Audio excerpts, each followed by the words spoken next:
ভরসন্ধেই বেসরকারি স্কুলের শিক্ষককে কুপিয়ে খুনের চেষ্টা শামসেরগঞ্জে। আশঙ্কাজনক অবস্থায় ওই শিক্ষক মুর্শিদাবাদ মেডিকেল কলেজ হাসপাতালে চিকিৎসাধীন।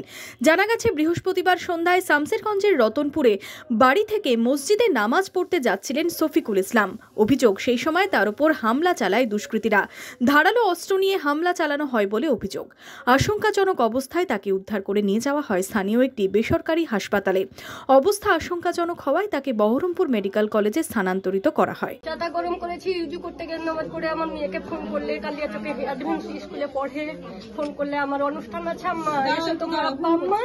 আমি ঠিক আছে, আমার যাকে বললাম যাবা, ডাকছে তোমার আমার মেয়ে, এইগুলো বলে বের হয়ে আমাকে নিয়ে খালি শুধু উজু করে বের হয়েছে গো, উজু করে বের হয়েছে। আমি চাটা খাই বারবার, তার জন্য চাটা গরম করে দিয়ে বসেছি, শুধু কিচ্ছু করতে পারিনি। আল্লাহ আল্লাহ, তার কি সাজা হবা, আল্লাহ আল্লাহ, তার স্বামী, আমার স্বামী।